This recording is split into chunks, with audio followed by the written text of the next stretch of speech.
something happening here. But what it is ain't exactly clear.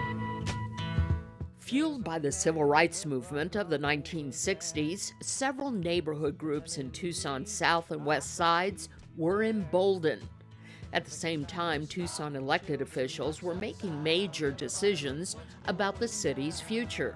Diverse community leaders were demanding a seat at the table.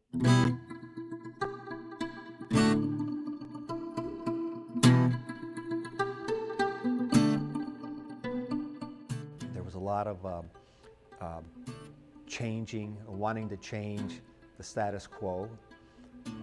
Obviously, healthcare is one of those markers of a healthy community, of a community that thrives. And healthcare was almost non-existent for West Side and South Side residents. Jaime Gutierrez was just out of college when he joined other, more seasoned community activists who were organizing to find ways to increase even just basic health care on the south and west sides of Tucson. The stars aligned and a major federal funding door opened.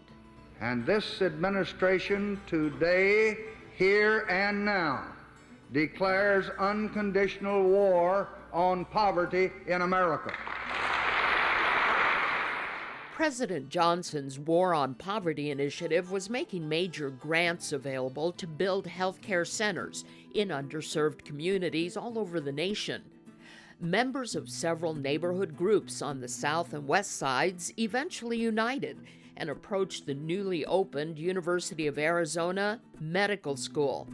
Now, while the university had access to the resources and could apply for a federal grant, it did not have the trust of the neighborhood group. Segregation, determination, demonstration, integration, aggravation, humiliation, obligation to my nation. The memory of the demolition of entire downtown barrio areas to build the Tucson Civic Center was still fresh on the minds of community activists. Hundreds of homes had been razed and people had been forced to move elsewhere. And they were, many people were quite angry about that. Dr. Herb Abrams was there in the trenches representing the University of Arizona. He was attempting to build trust so that together the neighborhood group and the university could apply for the federal funds to start a community health center. Pima County also pitched in. Supervisors donated $50,000 to renovate the empty county juvenile detention center.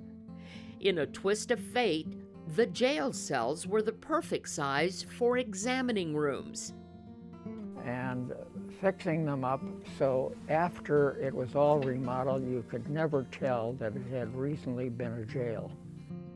And so it began.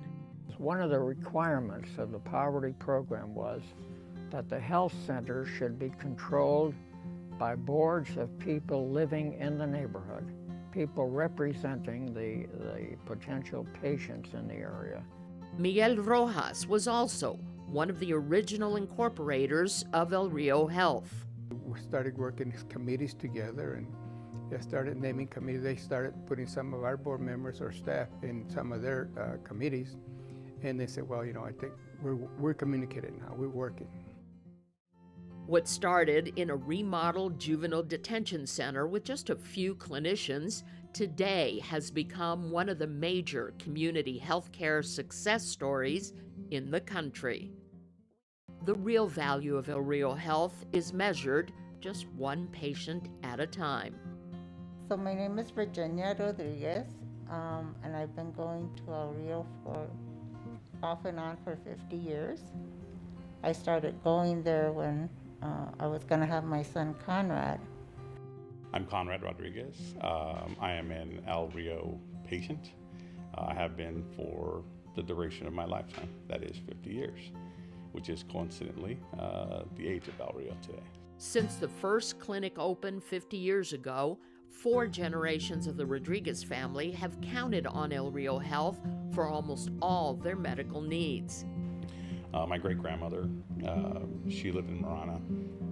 My aunt used to bring her down in the early 70s to 80s. My grandfather, again, up until his dying day, was an El Rio patient.